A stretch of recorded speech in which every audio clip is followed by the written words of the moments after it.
안녕하세요. 세모TV 세모절세왕 쌤입니다. 오늘은 간편장부와 복식부기 대상자의 절세 방법에 대해서 알아보도록 하겠습니다. 오늘도 어김없이 세모주치 두 분을 모셨습니다. 네, 인사 부탁드립니다. 네, 세무장부 세무주치 성지혜 세무사입니다. 안녕하세요. 세무장부 세무주치 박주철 세무사입니다. 네, 용어가 굉장히 생소해요. 사장님들 모르시는 분들도 많으실 텐데 간편장부, 복식부기 무엇인가요? 쌤이 말씀하신 것처럼 간편장부와 복식장부 굉장히 생소한 단어일 텐데요. 일단 장부는 사업의 모든 거래를 기록하는 일기장이라고 생각하시면 됩니다. 간편장부와 복식장부는 그 기록의 방법에 따라서 구분한 것이고 사업의 규모에 따라서 국세청에서 요구하는 장부의 유형이 달라지게 됩니다. 간편장부는 신규 사업자나 소규모 사업자들이 회계 지식 없이도 간편하게 작성할 수 있도록 국세청이 고안한 장부이고, 복식장부는 회계 기준에 따라서 대변과 차변의 거래를 기록하는 장부를 말합니다. 쉽게 이야기 드리자면 간편장부는 가계부처럼 쓸 수 있지만 복식장부는 차변, 대변, 자산, 부채, 계정 과목에 대한 개념이 필요하기 때문에 장부 작성 시 최소한의 회계 지식이 요구됩니다. 그래서 대부분 복식장부는 장부 작성을 세무사 사무소에 맡기게 됩니다. 네, 그렇다면 간편장부와 복식부기 대상자는 어떻게 다른가요? 네, 사업의 규모나 사업 주체의 능력을 고려하여 수익금액 기준, 특정 업종 기준 등을 두고 있습니다. 대표적인 몇 가지 업종을 기준으로 말씀드리면 도소매업의 경우에는 수익금액, 즉 매출 규모가 3억 미만이면 간편장부, 이상이면 복식장부. 제조업의 경우에는 수익금액이 1억 5천만 원 미만이면 간편장부, 이상이면 복식장부. 부동산 임대업이나 서비스업의 경우에는 수익금액이 7,500만 원 미만이면 간편장부, 이상이면 복식장부 대상자입니다. 표에서 규정하고 있는 간편장부 대상자가 아닌 사업자는 모두 복식부기 의무자입니다. 앞에서 말씀드린 것처럼 특정 업종은 수익 규모에 상관없이 복식부기 의무자로 지정되는데요. 그 예로는 세무사, 회계사, 변호사, 의사 등이 있습니다. 그럼 먼저 간편장부 대상자의 의무에 대해서 말씀해 주세요. 네, 간편장부 대상자는 소규모 사업자를 위한 장부인 만큼 그 의무사항도 간단합니다. 사업 관련 비용을 지출한 경우 적격증빙을 수취해야 하고 장부와 적격증빙을 5년간 보관해야 합니다. 세무장부를 활용해 증빙을 보관 및 관리하고 메모를 해두신다면 쉽게 간편장부 관리가 됩니다. 다음으로 복식부기 대상자의 의무에 대해서도 말씀해 주세요. 네, 먼저 복식부기 대상자는 자산부채 자본의 증가와 감소, 수익 비용의 발생을 거래 시마다 차변과 대변으로 나누어 기록한 재무제표를 제출하여야 합니다. 또한 사업용 계좌를 개설하여 거래 대금이나 인건비들을 이체할 때 사업용 계좌를 통해 이체하도록 하고 있습니다.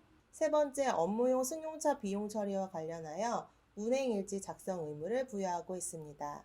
복식부기 의무자가 이런 의무를 다하지 않았을 경우에 무기장 가산세, 사업용 계좌 미신고, 사업용 계좌 미사용 가산세를 납부하는 불이익이 있을 수 있습니다. 따라서 체계적인 관리가 꼭 필요합니다. 네, 그렇다면 간편장부와 복식부기 어떤 게 더 유리할까요? 혜택을 좀 비교해 주세요. 일단 매출을 쭉쭉 올리셔서 복식장부 대상자가 되셔야 되겠죠. 쌤의 질문에 답변을 하자면 단순하게 간편장부와 복식부기의 유불리를 논하기는 어렵습니다. 하지만 간편장부 대상자가 복식부기 기장을 하게 되면 세액공제 혜택이 있고 체계적으로 관리를 할 수 있기 때문에 장기적으로 유리한 측면이 있을 수 있습니다.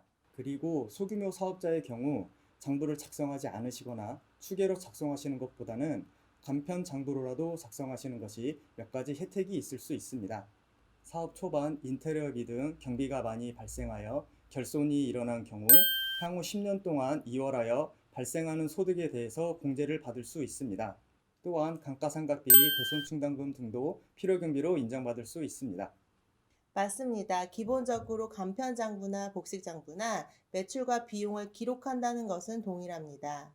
다만 간편장부 대상자는 장부 작성 시 납세 협력 비용이 적고 복식부기 의무자는 상대적으로 높을 수 있기 때문에 장부를 작성하는 데 들어가는 비용과 본인이 받을 수 있는 공제 혜택 등을 종합적으로 고려하여야 어떤 것이 유리한지 판단할 수 있을 것입니다.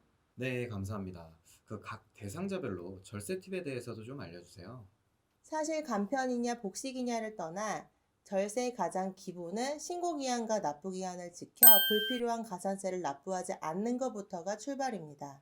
또한 경비 처리를 위해서는 전편에서도 계속 강조한 적격 증빙 수치를 습관화해 주시기를 당부드립니다. 장부 유형에 따라서 절세의 방법이 차이가 나진 않지만 간편장부 대상자의 경우 세액공제 혜택을 챙기시는 것이 중요하고 복식부기 의무자의 경우 의무 불이행에 대한 가산세를 받지 않는 것이 중요합니다. 네, 마지막으로 각각의 대상자가 특별히 주의해야 될 점이 있다면 좀 알려주세요. 간편장부 대상자는 사업주들이 간편하게 엑셀로 작성할 수 있지만 복식부기의 경우 대부분 세무사들이 작성을 대행해드리고 있습니다. 복식부기 작성 시 일정 부분의 수수료 부담이 생기긴 하지만 비전문가가 장부를 작성했을 때 놓치기 쉬운 기장세액공제, 2월 결손금 공제, 중소기업 특별세액감면, 창업중소기업 세액감면 등 세제 혜택을 꼼꼼하게 챙길 수 있습니다.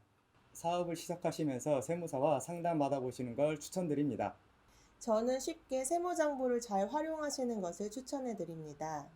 세무장부는 사장님의 증빙을 자동으로 수집하고 또 증빙에는 메모 관리가 가능하기 때문에 담당 세무주치의와 공유하여 이전보다 신고가 정확하고 빨라집니다. 네, 그래서 저희 고객사에도 설치하시라고 권유드리고 있는데 아주 반응이 좋습니다. 저희 고객들도 반응이 진짜 좋습니다. 사업 현황도 한눈에 볼 수 있고 직원 관리 또한 한꺼번에 할 수 있기 때문이죠. 특히 세무주치인 저와 정보가 공유되기 때문에 피드백을 빨리 받을 수 있다는 점을 가장 좋아하셨습니다. 지금까지 간편장부와 복식부기 대상자의 절세 방법에 대해서 알아보았습니다.